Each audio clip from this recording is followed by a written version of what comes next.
Western epics look remarkably tame next to the Alha Khand. This high-octane North Indian oral tradition is built entirely on blood, pride, and impossible stakes. In this world, a royal wedding is never about love. It is a strategic, violent display of geopolitical dominance.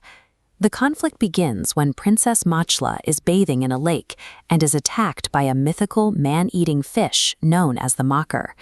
Her father, King Raghav Mach, seizes the moment. He issues a swayamvar, a royal marital challenge, declaring that whichever warrior can subdue the beast will claim the princess. The rival kings who assemble for the challenge are quickly humiliated. One by one, they leap into the water, and one by one, they are swallowed by their own hubris and the beast. Then comes Alha, the renowned hero of the Mahoba kingdom.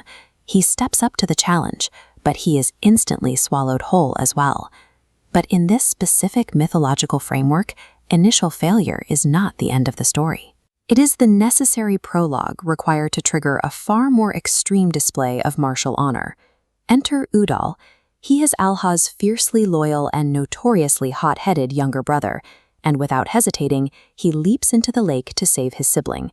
What follows is a hyper-exaggerated physical feat. Udal brutally beats the beast into submission, stuffs the dead monster into his pocket, and slices through its reptilian scales to cut Alha free from its belly. That victory creates an immediate political crisis. The sheer brutality of Mahoba's success deeply humiliates all the other assembled kings. This brings us to Anban Shan, or Rajput honor. In this universe, honor is an invisible, unbreakable law that dictates every single decision these warriors make. A treacherous rival king named Mahil knows exactly how to weaponize that wounded honor. He instigates the humiliated leaders into plotting an outright war against Mahoba. If physical might and slaying monsters aren't enough to secure a marriage, the warriors of Mahoba are about to discover the lethal lengths required to satisfy the strict demands of highborn honor. King Raghav Mach sends a formal letter outlining lethal, impossible conditions the groomsmen must survive. The demands are specific: fight through the front gates, hit targets at 80 yards, and the groom himself must bathe in boiling oil. The Mahoba camp realizes they need a strategic loophole, and they find one in Dadhu, Alha's half-brother. Dadhu's social standing is complex. Born to a maidservant, he represents the classic Karna archetype from the Mahabharata, immensely powerful on the battlefield, but socially marginalized in royal society. Dadhu volunteers to pose as the groom, acting as a physical shield to face the deadly trials in Alha's place.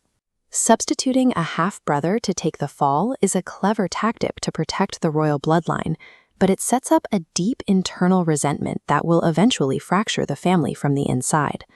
The Mahoba camp executes the plan wildly.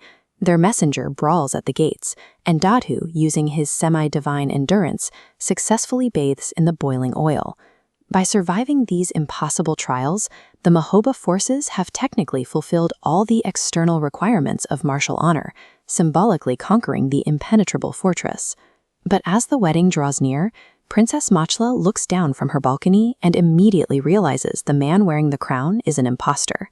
She launches a devastating verbal counterattack aimed directly at Udal, openly mocking Mahoba's honor for sending a maid's son to marry her. In the strict architecture of martial honor, surviving boiling oil is the easy part. A public verbal strike against a family's lineage is a lethal blow that demands immediate retribution. Hearing this insult, Udal has a visceral reaction. His martial prestige is completely shattered, and his legendary rage takes over.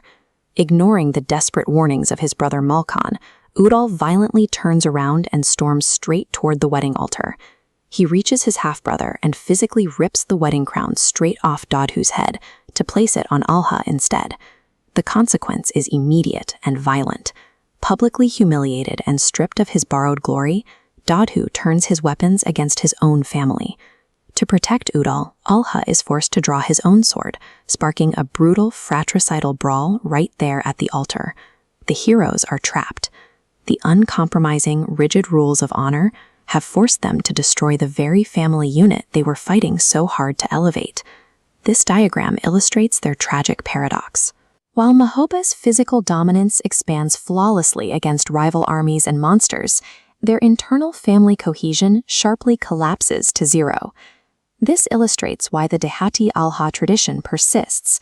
It offers a brutally honest look at how a warrior's mind actually operates under the pressure of societal expectation. Physical strength can easily conquer external threats, but societal expectations and strict caste hierarchies are inescapable traps. The greatest threat to an invincible hero is never the monster lurking in the lake. It is the ultimate fragility of their own pride.